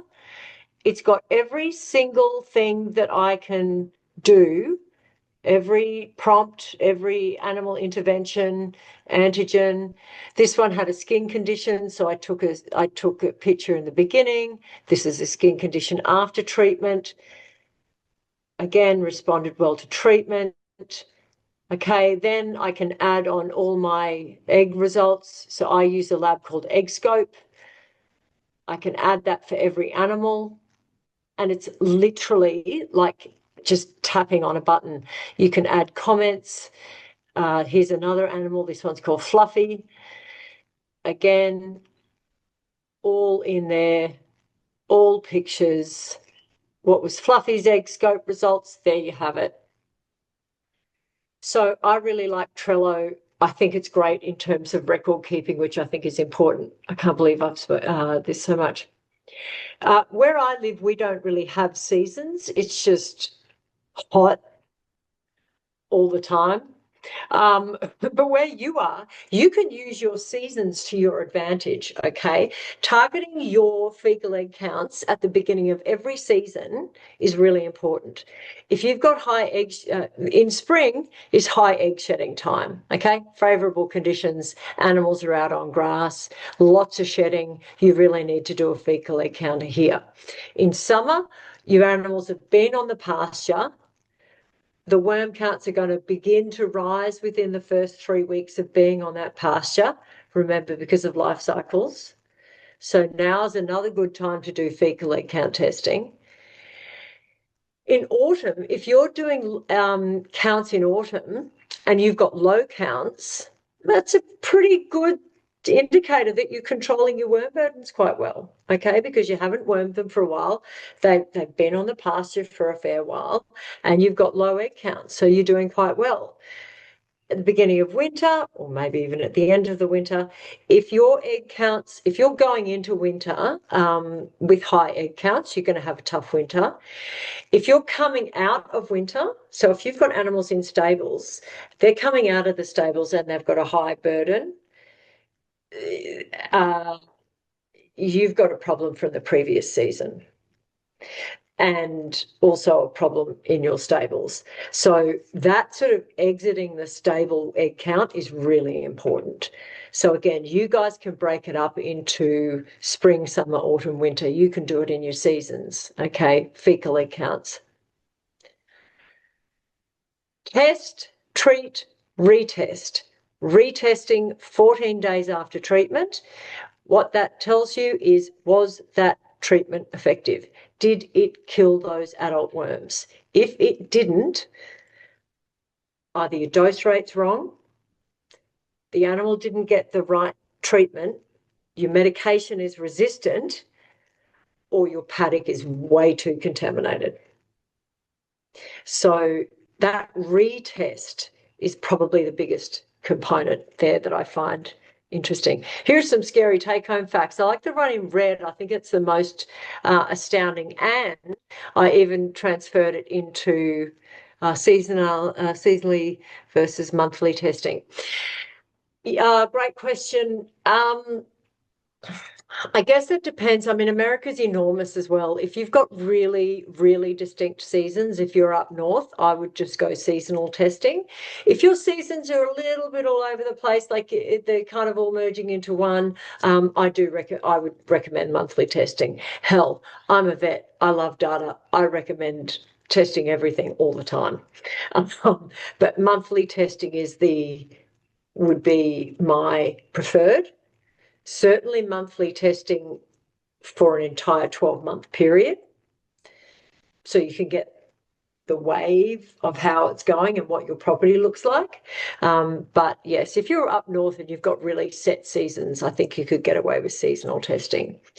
But this fact here, which I have converted into pounds, is 1 egg, well, sort of pounds, 1 egg per gram equals 454 eggs per pound of feces. So a count of 500 eggs per gram is 227,000 eggs in a pound of feces. And for 5 pounds of feces per day, that's over 1 million eggs per day on that pasture per animal. Can you see why the pasture management is just as important as which wormer to use? I think that's a really important point. Again, we are custodians of the pasture. It's not just about what's the new wormer, what's the best one. It's what am I putting them back onto? What pasture am I putting them back onto? The age of the animal, the season, the amount of exposure to pasture, also the stocking rate affects your worm egg counts, and of course your rainfall and moisture. Interestingly, though, when we were out in the desert, in the Australian desert, they had a worm problem. And it's like legit desert. Why did they have a worm problem? Because they had their animals in pens. And those pens had never been raked out.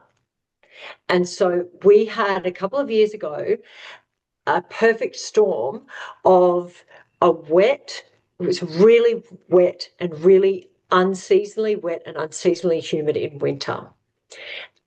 Normally in that part of Australia it rains in summer, in the monsoon season, but this one it rained in winter. And that one event triggered it triggered what normally was a fairly well-controlled property we had multiple deaths from worms in the desert.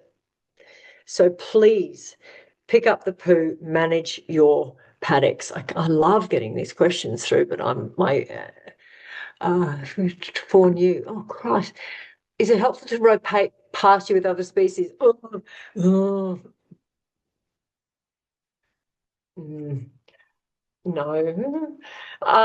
Well, yes and no.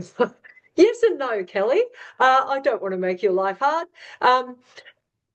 Are your horses wormed as well? Okay, you've got to make sure that the species that you're transferring them with or rotating them with are also wormed. There is some cross-contamination with some species. Yes, okay. So I prefer to not do that, or at least if you're going to if you're running out of paddock space and you need to put the horses in, if you can even just leave leave one paddock spare before you put the horses into that paddock. So leave a month before you put the horses in. Kelly's probably sitting there going, where does this lady think I am? Like, I've got like 9,000 paddocks everywhere. No, I get it. The thing is, if you're going to rotate with another species, do the egg count on that species as well, okay? Because you don't want to just be adding more into it. I really don't like mixing a whole lot of species in the one paddock. It looks really cool. I love it too. But the trouble is those other species just poo everywhere. And so they're constantly, the whole pasture is contaminated.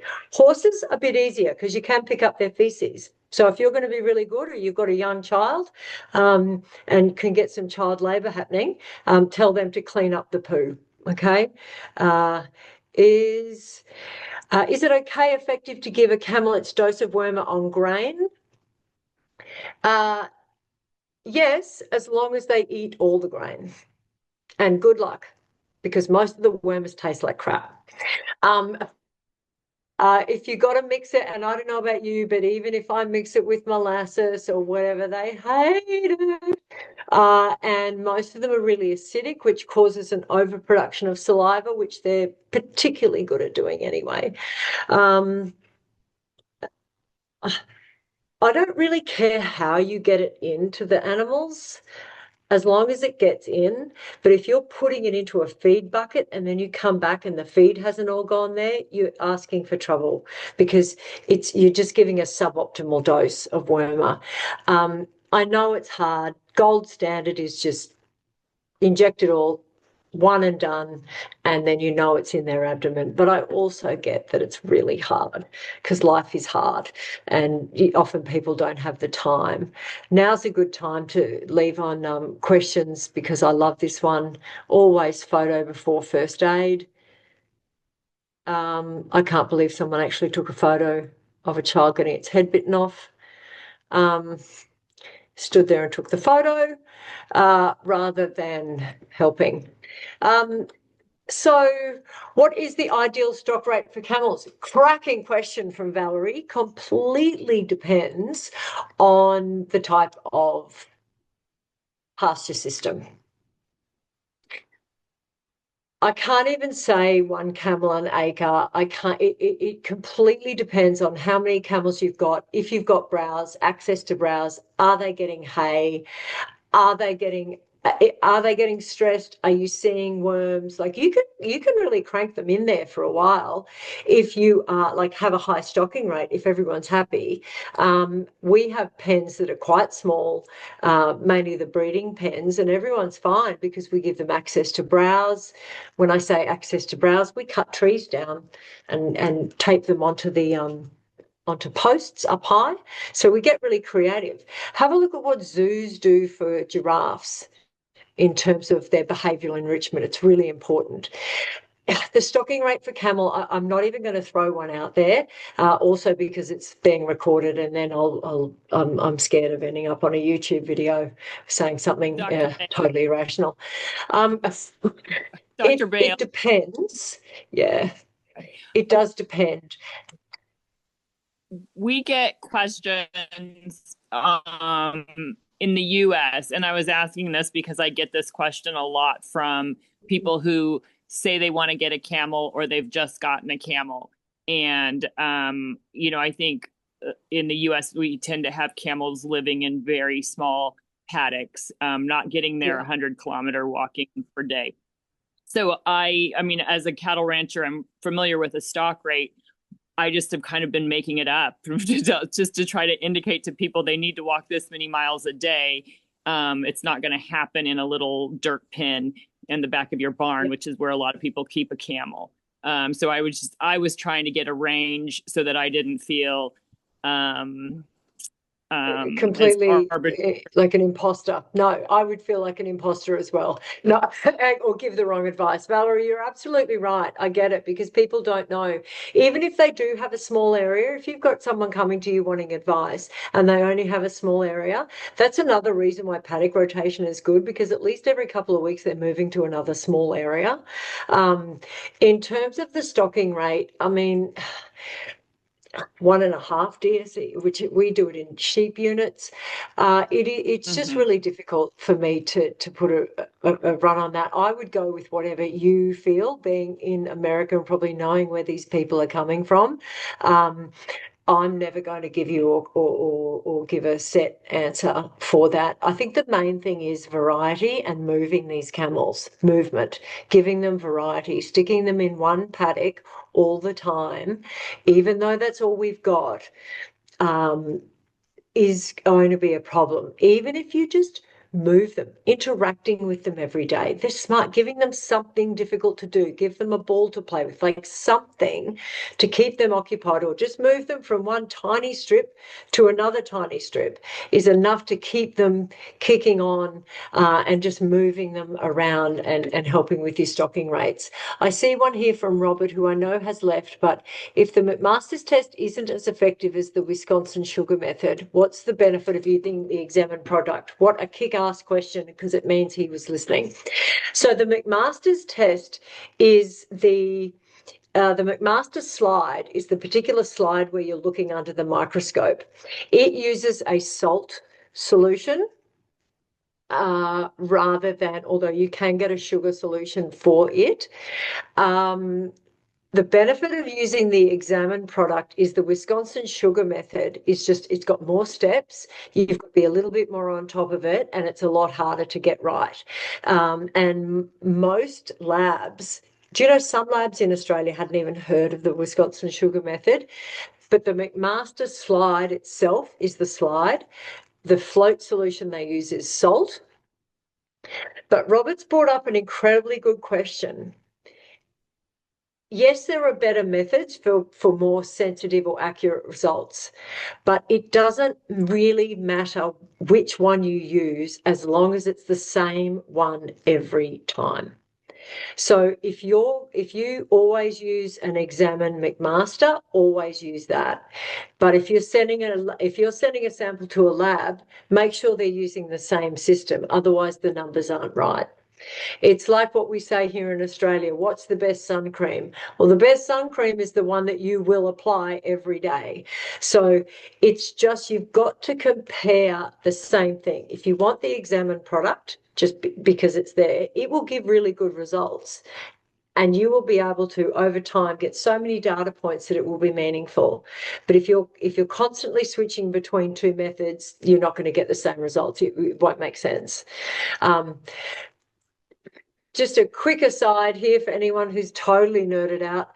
The Wisconsin sugar method I like is because it centrifuges the sample, and the sugar is it's higher saturated. And I remember when we were out at Uluru, the feces was so compacted and so hard and so fibrous with big chunks of fiber in there. You needed the salts, you needed the extra sugar solution, needed to be extra sticky to actually take the eggs off the plant material in the poo. And so I found that a better method. By using the Wisconsin method, which is a centrifuge, it also centrifuges the fecal sample. And so again, you're separating those eggs out. So the whole idea with a fecal float is that the eggs are really light, and the solution that we're putting them in is really heavy, specific gravity, saturated salt or saturated sugar. The eggs are quite light and then float up to the surface of the solution. And that's where you can look at them in the microscope on these slides. So that's why these solutions are important. But what's most important is a consistent test, the same test every time. Hang on, something at the end. Don't forget to put any questions that you might have here in the end. 1962 pounds. I did a quick conversion when you talked about that big camel in kilograms. So, oh yeah, so that's a lot of pounds, right? yeah, that's a big camel by any measure. Hey, I've got another question here that I didn't put into the chat because I think it's yes. I think this is probably going to be germane for so many people who aren't keeping camels on large pieces of land. Yeah. How much should we stress cleaning cleaning these paddocks, cleaning these small areas, because truly we will run into camel owners who have camels on a postage stamp. We'll have camels who are living on, something the size of a football pitch. And we get it. Camels need space, but the reality is, for so many, they're not going to get that space. So how would you really hammer home the point about keeping those areas clean? Okay, well, easy, non-negotiable. Non-negotiable. You've seen the life cycles. We've talked about worm eggs. The only way they get worms is from poo. You don't get worms from camels touching other camels. You don't get worms.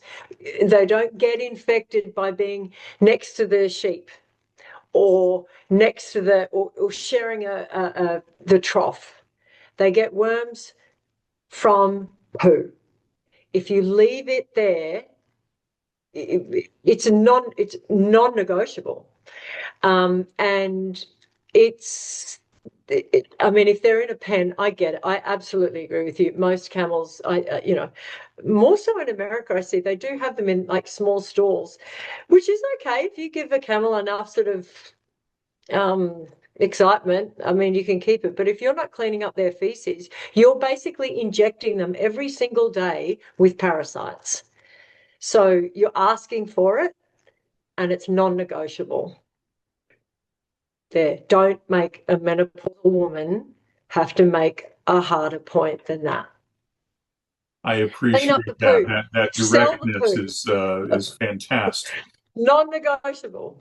Do it. Otherwise, you're killing your camels, and it's your fault. Don't click that. And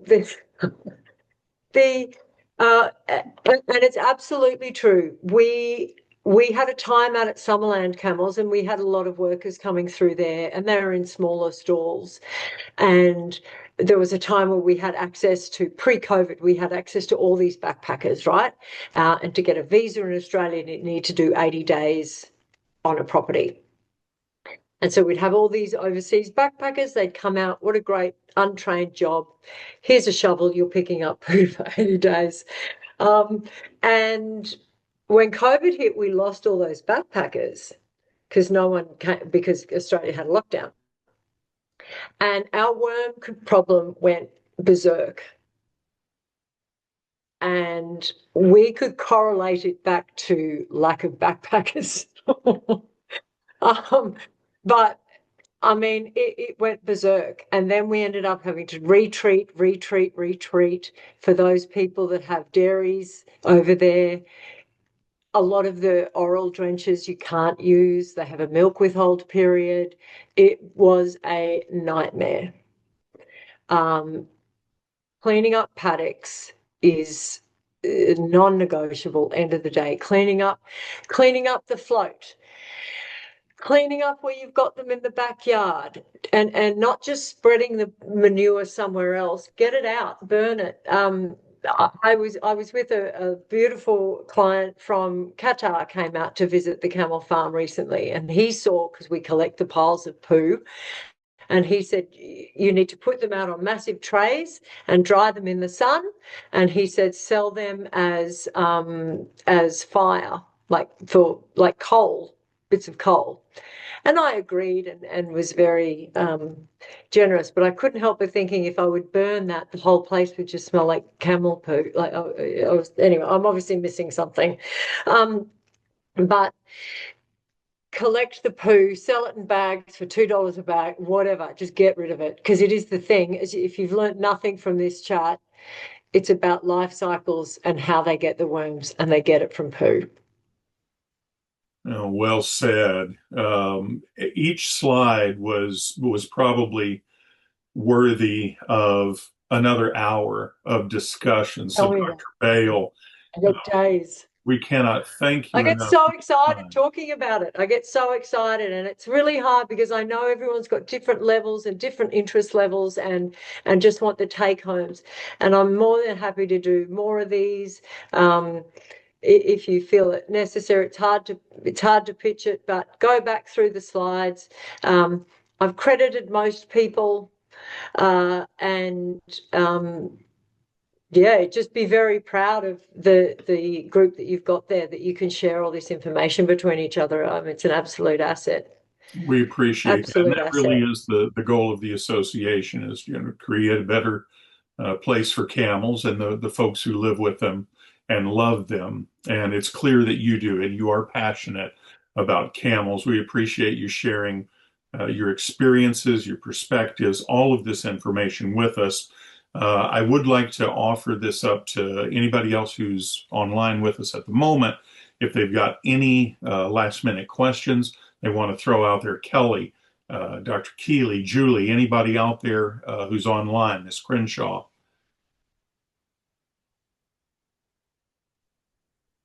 I'd like to know if we can get Dr. Bale scheduled for that nutritional talk that she offered early in the presentation.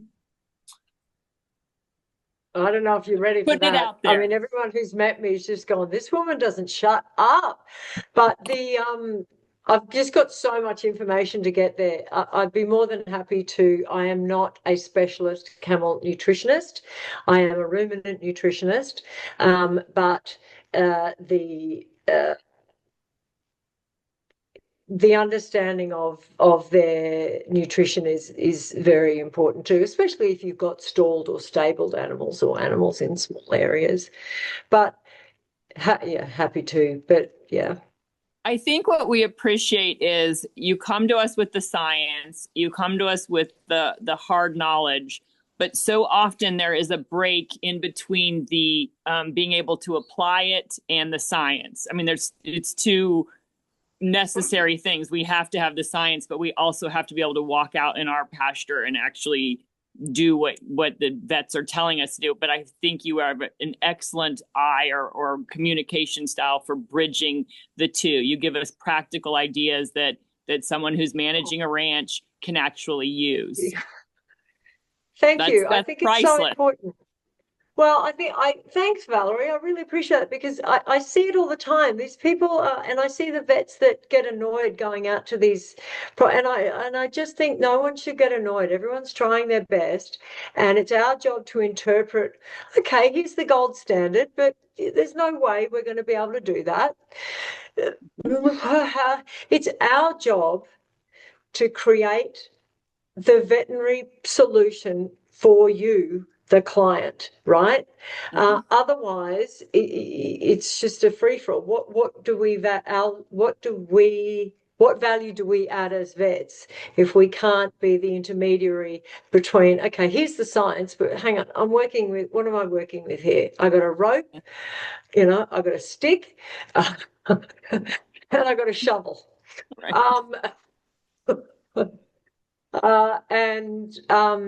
I think it's really important, but yeah, I'm super happy to help. And I miss seeing you guys. Sorry for those that haven't met me and went, yeah, nice love in. But I thoroughly enjoyed my time, and I can't wait to hopefully see you again we miss you, wherever Dr. the hell we're going next. It's very refreshing to have a vet who loves the camels so much. I mean, we all can relate to each other because we are all owners and we love them. But then to have a vet who gets it and who understands the camel welfare, but then also understands the affection that we feel for them. So I'm sure absolutely. Yeah, absolutely. I certainly don't have an I love my camel sticker on the back of my car. My respect for the camel comes from the fact that they're physiologically just the most superior animal in terms of adaptation. I mean, and they try. Yeah, they're cool pets. Sometimes the pets can be the hardest to treat as the vet. Because everybody goes, oh, no, he can just eat out of your hand. And you're like, yes, he can eat out of my hand when my arm is inside his backside or I'm giving him a huge needle. But I just appreciate the camel for their physiological superiority. I just can't believe how well they adapt to environments. So thank you very much. You're so lucky. I wish I was over there, because there's no group like this here. And getting that information out's really important. Oh God, I can Let me talk. tell I'm you, making when I this. tell you, we wished you were over here too. I can't stress that enough. I think you could It's move pretty in on cold, any one guys. of our Looks pretty. properties and we'd be happy. Oh, yeah. If I could live on Yellowstone with Rip and Kevin Costner, shut up and take my money. Yeah, all of us, of course. We'll start working on that ASAP. Dr. Bale, we're going to wrap things up. Thank you so much. As So good to see always, you. these trainings are a free perk for membership in the North American Camel Ranch Owners Association. We appreciate all of those of you who joined us live. And of course, this will live on in the internet, and this information will be available for folks from this point forward. Dr. Bale, thank you so much for your time and knowledge. Thank you. Thank you, everybody. I hope to see you all soon. Lovely to see you.